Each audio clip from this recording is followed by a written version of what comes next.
Si Sir Stephen Fernandez po, ang isa sa mga top officials ng Philippine Taekwondo Association. Kakamustahin natin yung ating Philippine Taekwondo team and of course, mga upcoming projects and activities ng PTA.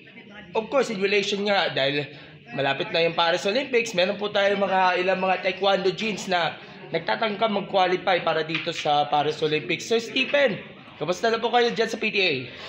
Hi Gab, unang-una, it's a pleasure to be with you again. Okay naman kami sa PTA.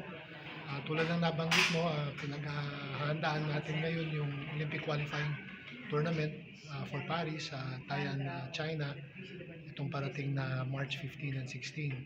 And aside from that, magkakaroon tayo ng tournament, yung 2024 CPJ sa darating na March 20, last week of March. March 22 to 23. Yun. Diyan sa Ayala Mall. Sa Ayala Malls, Manila Bay po gaganapin itong tournament. And I hope I could attend nga pala yung opening ceremonies nito para makapag-cover na rin dito sa CPJ. But let's talk about yung Olympic qualifiers. Ilan yung mga ipapadala natin from the national team ng Taekwondo para dito sa Olympic qualifiers? Kailan at saan? Meron tayong 4 na ipapadala. 2 lalaki, 2 babae. Siguro pwede nating i-reveal yung pangalan nila? Well, siguro better si Secretary General lang mag-reveal. Although, he's in a better position to reveal, announce that. But definitely, it's going to be in China, in Taiwan City, March 15 and 16. So, ano ba yung mga expectations on your part para dito sa Paris Olympic qualifying tournaments na yon? And upon seeing yung training ng ating mga jeans natin na ipapadala, tignan mo naman, they have a pure art and soul. Ika nga sa training, nagpapalakas sila dahil alam natin ang goal nila ay at least makaabot nga dito sa mataas na kompetisyon, at which is yung Paris Olympics, Sir Stephen. Yes, totoo yun. Actually, this is the last window to participate sa Paris Olympics dahil tapos na yung World Qualifiers, tapos na yung Grand Prix, so ngayon puro Continental Union na championships, and like I said, ito yung last window, so we are confident naman na hopefully at least we send representatives to the Paris Games, so hopefully we are looking at qualifying in this tournament. Pero ang tinatarget niyo is at least isa o dalawa na mag-qualify sa Paris, either through the qualifying tournaments o di kaya to universality slot kung available none. Well, of course, minimum participation you can achieve is 1, maximum is 4. So anything in between that is already also a bonus. And at the same time, gold and silver lang kasi ang magka-qualify. Top 2 finishers in each division will qualify for Paris.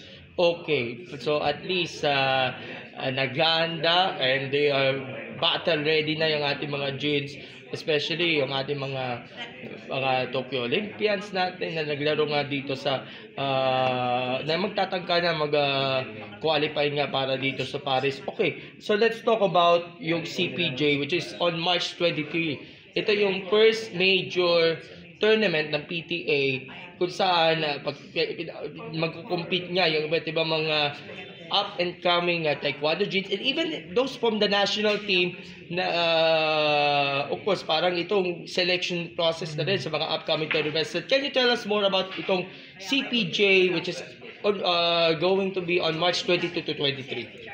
Well, to give a short background of the CPJ, the Carlos Palanca Jr. Memorial Medals is named after our former president, CPJ, Carlos Palanca Jr. And at the same time, I remember we were the very first who participated in this tournament way back in 1987 when this was the national team selection to participate in the different tournaments like the SEA Games, the Asian Games. But definitely it's a tournament to identify talent, not just in the senior division but also for the juniors and including Pumse and Kyorugi. Okay, so abangan natin yan March 22 to 23 sa Ayala Malls, Manila Bay. Inaasahan natin mahigit 1,000 mahigit yung mga dadalo nga na jeans from Luzon, Visayas, Mindanao, from all chapters of PTA na magjo-join. Ano magiging expectations from this event, Ika?